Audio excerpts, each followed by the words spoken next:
श्री सुखदेव जी बोले, हे राजन, परमेश्वर की कृपा से दक्ष की स्त्री के गर्भ से 10,000 पुत्र उत्पन्न हुए। दक्ष प्रजापति ने अपने 10,000 पुत्रों का नाम हर्याश्व रखा। वे सभी स्वभाव तथा आचरण में एक समान थे। अपने पुत्रों से दक्ष प्रजापति ने कहा, हे पुत्रों, तुम्हें संतान उत्पन्न करना है, इसलिए सर्वप्रथम तुम लोग जाकर भगवान श्री नारायण की तपस्या करो।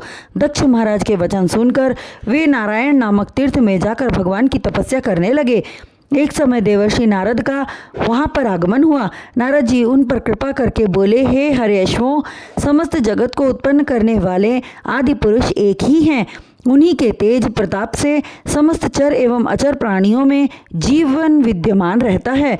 महाप्रलय काल के पश्चात आदि पुरुष ही शेष रहते हैं। तुम लोग महामूर्ख हो बालकों, क्योंकि तुम लोगों ने पृथ्वी का आदि एवं अंत नहीं देखा, तो सृष्टि की उत्पत्ति किस तरह करोगे? एक देश ऐसा है जहाँ एक ही पुरुष निवास करता है। एक बिल ऐसा है जिससे बाहर निकलने का कोई मार्ग ही नहीं है। एक स्त्री ऐसी है जो नित्य नए पुरुष की कामना करती है और अनेक रूप धारण करती है। एक नदी ऐसी है जो आगे पीछे दोनों दिशाओं में प्रवाहित होती है।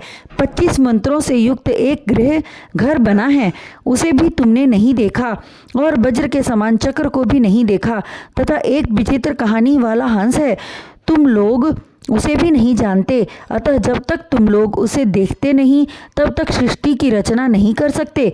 इस प्रकार ज्ञान का उपदेश देकर देवर्षि नारद चले गए। तब हर्यश्वों ने आपस में बैठकर विचार विमर्श किया कि पृथ्वी जीव है और उसका अंत मोक्ष है, अर्थात लिंग शरीर जीव कहलाता है और आत्मा बंधन है। जब तक हम उसको जानते नहीं, तब तक संसार की रचना कैसे कर सकेंगे?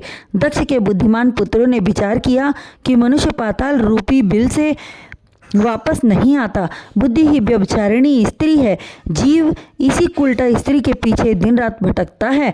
संसार ही माया रूपी नदी है और 25 तत्वों से बना मानव तन है, और कालचक्र के धार छुरे के समान पैने एवं वज्र के समान कठोर है। दक्ष प्रजापति के पुत्रों ने नारद जी के वचनों का स्मरण कर मोक्ष प्राप्त करने का निश्चय किया और सृष्टि निर्माण करने का विचार मन से त्याग दिया।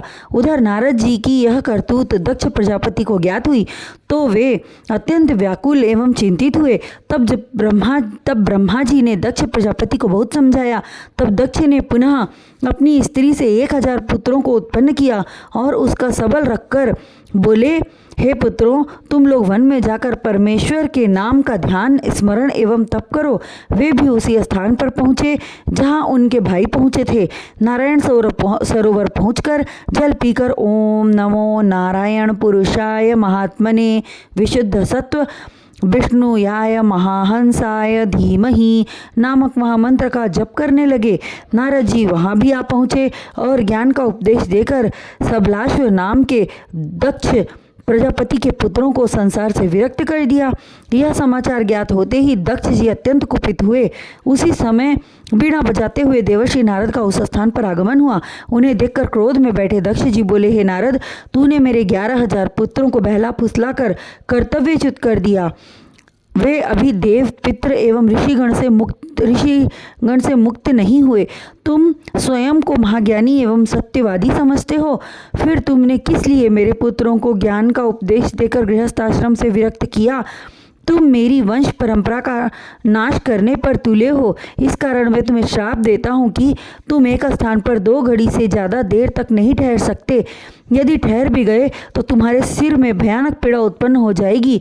यद्यपि नारद जी भी दक्ष प्रजापति को श्राप दे सकते थे, किंतु उन्हें श्री हरि नारायण का दास समझकर श्राप न दिया और उनके दिए हुए श्राप को बहुत अच्छा कहकर शिरोधार्य कर लिया और मुस्कुराते हुए वहाँ से चले गए।